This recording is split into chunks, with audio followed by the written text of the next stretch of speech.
Hello, USJ Blue Jay fans, and welcome to another edition of the Women's Soccer Report, episode number 3. And we've got a lot of great things to talk about here in this interview. First of all, I'm joined once again by head coach Kelly Shimmin in her 5th season with the Blue Jays, along with sophomore goalkeeper Lindsey Montminy. She's from Vernon, Connecticut, having herself a stellar season. And Lindsey, I want to start with you. First of all, this is really your first season in goal. What's this been like for you? I mean, you're leading the GNAC in several categories in goal. What's this been like for you just kind of preparing every day? It's been a journey. I feel like every day in practice, I feel like we just work and get better. I played in high school, but college is a completely different experience. I've been loving it though, so it's fun. That's good. What types of things are you doing to kind of prepare yourself? Is there something specific? Is it like a kind of like a ritual or anything, that you have to do every day before getting ready? I have to wear the same stuff every game. So I have to wear all the same socks, same everything. And Kelly knows when we warm up, I have to do everything in order, or else I'm really superstitious. So. Well, it's working so far. It's definitely working. For those who don't know, Lindsey's leading, like I said, in several categories. She's only allowed 5 goals on the season, only 2 in GNAC competition. That's part of the reason why the Blue Jays are 10-1 on the season. Coach, this is your 5th year. This is without a doubt the best start statistically in your era. Scoring 34 goals in 11 games, only allowing 5. What types of things are you doing? What does this say about the team and your coaching staff? I think, most of it's got to be down to the girls. I think most of the returners, we had a really tough season last year. I think we lost a lot of tight games that we felt we could have won. And then, we went into playoffs, went into double overtime.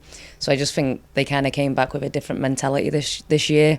They all worked extra hard this summer. They were coming in and working out with Coach Jones in the weight room. And I just think they really did put in the extra hours, and they really came back with something to prove. And I think, wanted to show everybody in the GNAC, that they do deserve respect. So I think that's what it comes down to. Well, you're sitting second in the GNAC right now, and that kind of shifts gears to our next topic, which is the next game, a big one, against Johnson and Wales at 7 o'clock. On Wednesday. And Lindsey, this game could very well determine the rest of the season. They're first in the GNAC.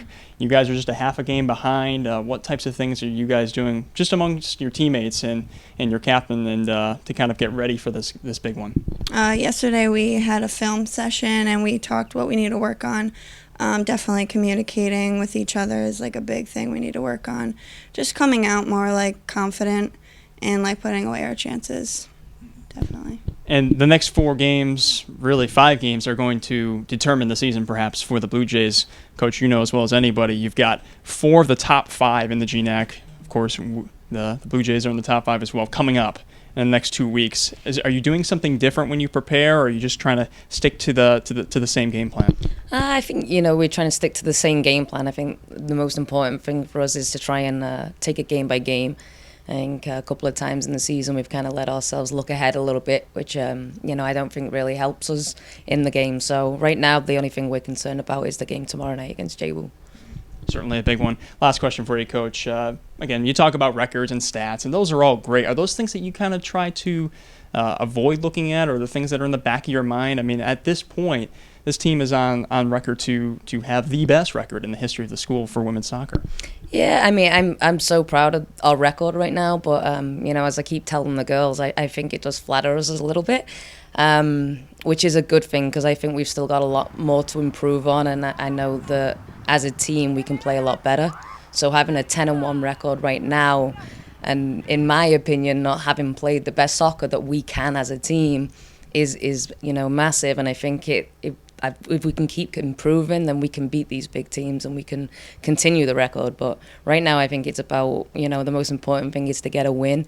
And the second is that our performances start improving a little bit better. Well, best of luck, Coach, tomorrow. Lindsey, best of luck tomorrow. Big game. You can catch that game on USJBlueJays.com for a live stream. Again, that's Wednesday, 7 o'clock against Johnson and Wales University, who is currently first in the GNAC. The Blue Jays sit in second. This has been your Women's Soccer Report, Episode 3. My name is Darren Goose Ayat, and we'll see you on Wednesday.